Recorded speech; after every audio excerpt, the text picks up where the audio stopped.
You do not need 10 credit cards in your wallet to win at personal finance. You need 3, maybe. In this video, I'm breaking down the minimalist credit card stack for 2026. One for cash back, one for travel, and one for building credit, and exactly who each one is actually for. There's a common myth in personal finance content that you need a huge stack of credit cards to optimize your rewards. In reality, more cards usually means more complexity, more annual fees to track, and more chances to miss a payment or forget about a card entirely. A minimalist approach means picking a small number of cards that each serve a distinct purpose, so there's no overlap and nothing falls through the cracks. Before we get into the 3 categories, remember that whether any specific card makes sense for you depends on your spending habits, your credit history, and your financial goals.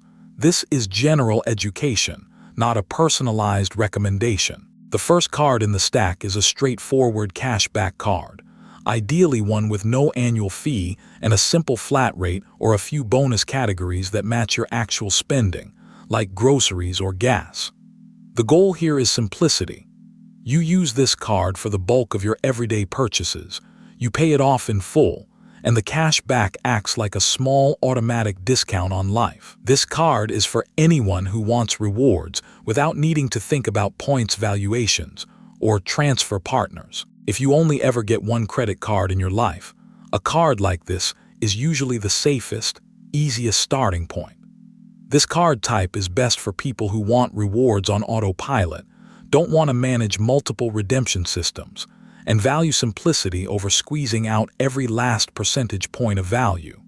It's also a great fit for someone who doesn't travel often, since cash back is straightforward to use no matter what you spend it on. If your financial life is already complicated enough, this single card can realistically cover most of your spending on its own. The second slot in the stack is a travel rewards card, typically earning points or miles that can be redeemed for flights, hotels, or transferred to travel partners.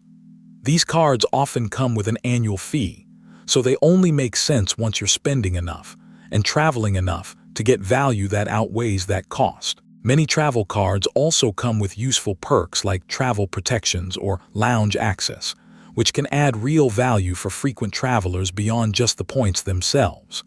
The key with a travel card is being honest with yourself about whether you'll actually use the perks and redeem the points well, rather than letting them expire unused.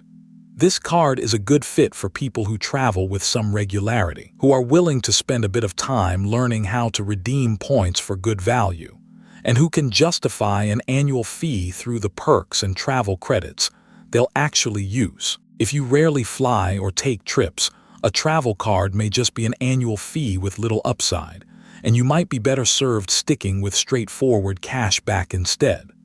As always, run the math on your own travel habits before deciding this card belongs in your stack. The third card serves a completely different purpose: building or repairing credit history. This could be a secured card, a student card, or a starter card designed for people with limited or damaged credit. The rewards on these cards are usually minimal or non-existent, and that's fine. The real value is in establishing a track record of on-time payments and responsible use, which helps build the credit history needed to qualify for better cards down the road.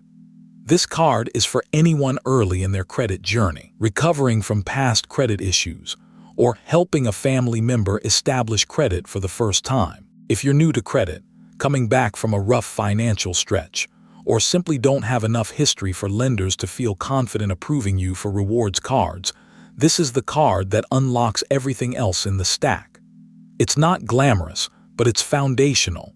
You generally can't get a great cash back or travel card without first proving you can manage credit responsibly. Once your history is established and your score has grown, you can graduate out of this card and into the other 2 categories. The beauty of this stack is that each card has a clear job with almost no overlap. The cashback card handles daily spending, the travel card handles the big trips and travel perks, and the credit building card either kickstarts your credit journey or eventually gets phased out once you no longer need it. This means you're not juggling 5 or 6 cards trying to remember which one earns bonus points where. you have a small, intentional system that's actually easy to manage and stick with long term. Before adding any card to your wallet, make sure you can pay the full balance every month, since carrying a balance on any rewards or credit building card typically costs far more in interest than you'll ever earn back in rewards.